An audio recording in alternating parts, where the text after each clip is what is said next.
fantasy, nécromancie, amour fraternel, légende, banger.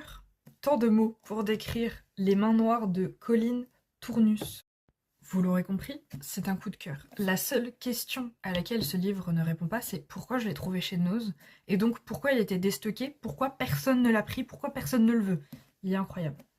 Il a une mise en place extrêmement rapide, ce qui fait que vraiment, personnellement, j'étais tout de suite plongée dans l'histoire. Il n'y a pas de on met en place l'histoire pendant 100 pages ou que sais-je, c'est vraiment on est tout de suite dans le vif. Je pense qu'il y a un chapitre de mise en place et après tout de suite l'action se met en route. Ce qui vraiment fait qu'il y a un très bon enchaînement les 100 premières pages.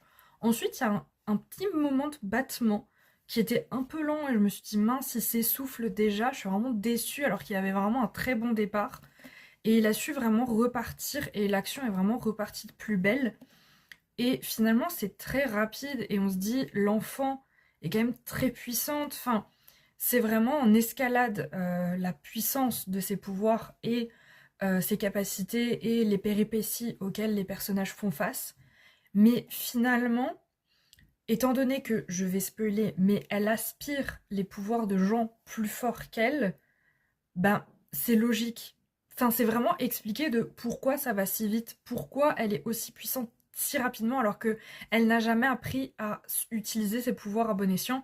Finalement, elle ne sait pas s'en servir, mais bah, comme elle aspire de la puissance, elle aspire de la sagesse avec. Donc du coup, c'est vraiment logique et très bien expliqué, ce qui fait que c'est pas décevant que ce soit un tome unique et c'est pas trop rapide, c'est pas illogique. Donc c'est vraiment très bon. L'amour fraternel entre les deux est excellent. Vraiment, c'est très mignon à lire, etc. Et il y a des rebondissements et il y a des explications, etc. Enfin, vraiment, c'est très beau. Moi, j'aime beaucoup les histoires où les frères et sœurs s'entendent et se protègent les uns les autres. J'aime beaucoup.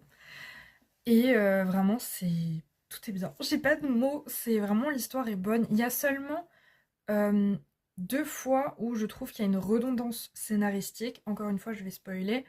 Mais le frère, à un moment donné, enfin deux moments donnés du coup, s'en va. Et effectivement, on se dit, bon ok, c'est mauvais signe. Déjà la première fois, souvent dans ce genre d'histoire, on se dit, c'est mauvais signe qu'il s'en aille. Et là, c'est de nouveau le cas, malheureusement. Donc du coup, ça fait vraiment une redondance de, je sais ce qui se passe. Je sais que là, il part, là, je sais qu'il va y avoir un problème, on s'y attend.